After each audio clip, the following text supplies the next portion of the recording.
ನಾನು ಶಾಂತ ಅಂತ, ಚನ್ನಗಿರಿ ತಾಲೂಕು ನಂದು. ನಾನು ನಿನ್ನೆ ಇದ್ದೀನಿ, ಅವರಿರೋ ಊರಲ್ಲೇ ಅಲ್ಲೇ ನಿಂತ್ಕೊಂಡು ನಾನು ಇಲ್ಲೇ ಕುತ್ಕೊಂಡು ನೋಡ್ತಾ ಇದ್ದೀನಿ. ಅವರು ಕರೆದ್ರು ಮೀಡಿಯಾದವ್ರನ್ನ, ಇಲ್ಲದ ಸಲದನ್ನೆಲ್ಲ ಆರೋಪ ಹಾಕಿದ್ರು. ಅವ್ರು ನನಗೆ ಮಾರಣಾಂತಿಕ ಹಲ್ಲೆ ಮಾಡಿ ನನ್ನನ್ನು ಮನೆಯಿಂದ ಓಡಿಸಿ, ನಾನು ನೆಂಟ್ರ ಮನೆಗೆ ಹೋಗಿರಂಗೆ ಮಾಡಿ, ಇರೋ ಬರೋರ ಹತ್ರಕ್ಕೆಲ್ಲ ಸಾಲ ಸಂಘ ಎಲ್ಲ ತೆಗೆದುಕೊಟ್ಟಿದ್ದೀನಿ. ಅವರಿಗೆ ಎಲ್ಲ ತೆಗೆದುಕೊಟ್ಟು ನಾನು ಹೋಗಿ ಅಲ್ಲಿಂದ ಫೋನ್ ಮಾಡ್ತೀನಿ. ಒಬ್ಬರು ಸಂಘ ಸಾಲ ಯಾವುದೂ ಒಪ್ಕೊಂಡಿಲ್ಲ, ಯಾವ್ದ್ಯಾವ್ದೂ ಒಪ್ಕೊಳ್ದಂಗೆ ಅವ್ರಿಗೆ ಕೊಟ್ಟರೆ, ಸಾಲ ಕೊಟ್ಟರವ್ರಿಗೇನೆ ವಾಪಸ್ಸು ನೀವು ಹೋಗ್ರಿ, ವಿಷ ಕೊಡಿ ಹೋಗ್ರಿ, ಆಕೆ ಹೋಗಿದ್ದಾಳಲ್ಲ ಅಂತ ನನ್ನ ಮೇಲೆ ಆರೋಪ ಹಾಕಿ ಕಳಿಸಿದ್ದಾರೆ. ಆರೋಪ ಹಾಕಿ ಕಳಿಸಿರೋದಂದ್ರೆ ಆ ಹುಡುಗನೂ ನನಗೂ ಸಂಬಂಧನೇ ಇಲ್ಲ. ಅವನೆಲ್ಲೋಗಿನ ಅಂತ ನನಗೆ ಗೊತ್ತಿಲ್ಲ, ನಾನೆಲ್ಲೋಗಿನಿ ಅಂತ ಅವನಿಗೆ ಗೊತ್ತಿಲ್ಲ. ಈಗ ಅದನ್ನ ಅಟ್ಯಾಚ್ ಮಾಡಿ ಹೇಳ್ತಾ ಇದ್ದಾರೆ. ಆ ಹುಡುಗಿ ಮಲತಾಯಿ ಮಗಳು, ಮಲತಾಯಿ ಅಂತ ಹೇಳ್ತಾಳೆ. ಅವಳನ್ನ 8 ವರ್ಷದಿಂದ ನಾನೇ ಸಾಕಿದ್ದೆ.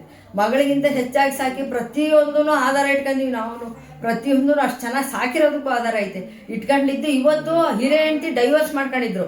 ನಮ್ಮನೆಯವ್ರಿಗೆ 3ನೇ ಹೆಂಡತಿ ನಾನು. ಡೈವರ್ಸ್ ಮಾಡ್ಕೊಂಡಳನ್ನ ನನ್ನನ್ನು ಹೊಡೆದು ಕಳಿಸಿ, ಇಬ್ಬರು ನಡರಾತ್ರಿಗೆ ಬಂದು ನನ್ನನ್ನು ಇಬ್ಬರು ಹೊಡೆದಾರೆ. ಇಬ್ಬರು ಹೊಡೆದು ಕಳಿಸಿದ್ದಕ್ಕೆ ನಾನು ಹೋಗಿದ್ದೀನಿ. ಅದನ್ನು ಈ ಥರ ಕತೆ ಕಟ್ಟಿ ಈ ಥರ ಎಲ್ಲ ಇಷ್ಟೊಂದು ದೊಡ್ಡ ಅವಂತರ ಮಾಡಿ ನನ್ನ ಟಿ ವಿ ಒಳಗೆಲ್ಲ ಬಿಟ್ಟಿದೆ. ಇದೇ ಊರಾಗೆ ಇದ್ದೀನಿ ನಾನು. ಎಲ್ಲೋ ಬೀಗ ಹಾಕೊಂಡು ಪರಾರಿಯಾಗಿ ಹೋಗಿದ್ದಾಳೆ. ಸಾಲಗಾರರೆಲ್ಲ ಹೊರಗೆ ಹಾಕಿದ್ದಾರೆ ಅಂದ್ರೆ ಮತ್ತೆ ಸಾಲ ಕೇಳಕ್ಕೆ ಬಂದರು ಜನ. ಸಾಲ ಕೇಳಕ್ಕೆ ಬಂದವ್ರಿಗೂ ನ್ಯಾಯ ಮಾತಾಡಿಲ್ಲ, ನನಗೂ ನ್ಯಾಯ ಕೊಟ್ಟಿಲ್ಲ. ಹಿರೇ ಹೆಂಡ್ತಿನ ಮಕ್ಕಳನ್ನೆಲ್ಲ ಕರ್ಕೊಂಡು ಮನೆ ಒಳಗೆ ಸೇರಿಸ್ಕೊಂಡು ಮಜಾ ಮಾಡ್ತಾ ಇದ್ದಾರೆ. ನಾನು ಮಜಾ ಮಾಡೋದನ್ನ ನೋಡೇ ಜನಗಳು ನನಗೆ ಹೇಳಿ, ನೀನೆಲ್ಲ ಸಾಲ ಮಾಡಿ ನೀನು ಅಲ್ಲಿ ಹಾಕಿ ಹೋಗಿದ್ದೀಯಾ. ಅವ್ರು ನೋಡಿದರೆ ಎಲ್ಲರೂ ಸೇರ್ಕೊಂಡು 4 ಜನ ಆರಾಮಾಗಿ ಮಜವಾಗಿ ತಿರುಗ್ತಾ ಇದ್ದಾರೆ, ಶೋಕಿ ಮಾಡ್ತಾ ಇದ್ದಾರೆ. ನಾವು ಹೋಗಿ ಸಾಲ ಕೇಳೋರು ವಿಷ ಕುಡಿ ಹೋಗ್ರಿ ಅಂತಂದರೆ ಅಂತ. ದಯವಿಟ್ಟು ನೀವು ಏನಾದರೂ ಮಾಡಿ ಜನಗಳಿಗೆ ನ್ಯಾಯ ಕೊಡಿಸ್ಬೇಕು, ನನಗೂ ನ್ಯಾಯ ಕೊಡಿಸ್ಬೇಕು. ಅವರು ಯಾರು ಹೋದ್ರು ರೌಡಿಸಮ್ ಮಾಡ್ತಾ ಇದ್ದಾರೆ, ಹೊಡಿಯೋಕ್ಕೆ ಬರೋದು, ಕೊಲೆ ಮಾಡ್ತೀನಿ ಅನ್ನೋದು. ಅವಳನ್ನ ಕರ್ಕೊಂಬಂದು ಡೈವರ್ಸ್ ಆಗಿರೋ ಹೆಂಡತಿ ಕರ್ಕೊಂಬಂದು ಅವ್ರ ಮಕ್ಳಿಗೋಸ್ಕರ ಈಗ ಆ ಪ್ಲ್ಯಾನ್ ಮಾಡಿ ಸಾಲನೆಲ್ಲ ಒಟ್ಟು ನನ್ನ ತಲೆ ಮೇಲೆ ಹಾಕಿ ಕುತ್ಕೊಳ್ಳೋಕೆ ನೋಡ್ತಾ ಇದ್ದಾರೆ. ಅವ್ರು ಇದ್ದಾಗಲೇ ಜೊತೆಗೆ ಊರು ಜನ ಎಲ್ಲ ಬಂದು ಸಾಲ ಕೊಟ್ಟಿರೋದು. ಯಾರು ಸಪ್ರೇಟಾಗಿ ಇಷ್ಟೊಂದೆಲ್ಲ ಸಾಲ ಯಾರೂ ಕೊಡಲ್ಲ.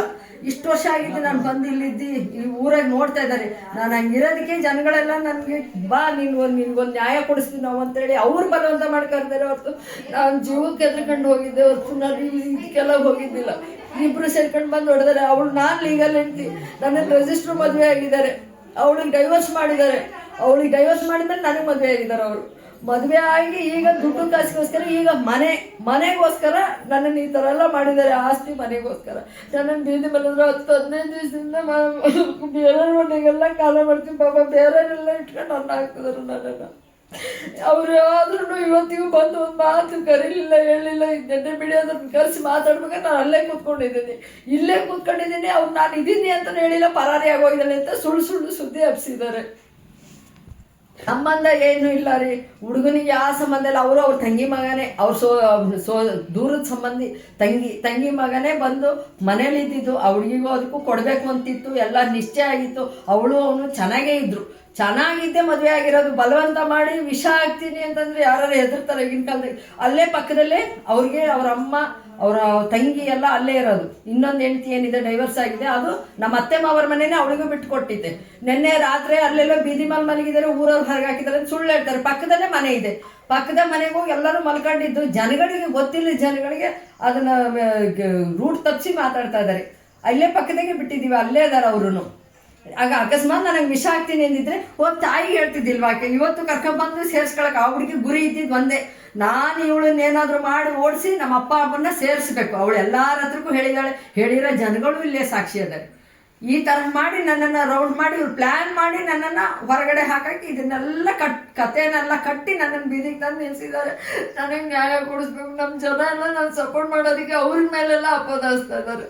ಕನ್ನಡಿಗರ ಮೆಚ್ಚಿನ ನಿಮ್ಮ ನ್ಯೂಸ್ 18 ಕನ್ನಡ ಈಗ ವಾಟ್ಸ್ಆಪ್ನಲ್ಲಿಯೂ ಲಭ್ಯ. ಕರ್ನಾಟಕ ಮತ್ತು ದೇಶ ವಿದೇಶದ 360 ಡಿಗ್ರಿ ಸುದ್ದಿ ವಿವರವನ್ನ ನೀವು ನಿಮ್ಮ ಕೈ ಬೆರಳುಗಳಲ್ಲಿಯೇ ಪಡೆಯೋದಿಕ್ಕೆ ಈ QR ಕೋಡ್ ಅನ್ನು ಸ್ಕ್ಯಾನ್ ಮಾಡಿ. ನಮ್ಮ ಚಾನೆಲ್ ಅನ್ನು ಫಾಲೋ ಮಾಡಿ, ನೋಟಿಫಿಕೇಶನ್ ಆನ್ ಮಾಡಿ.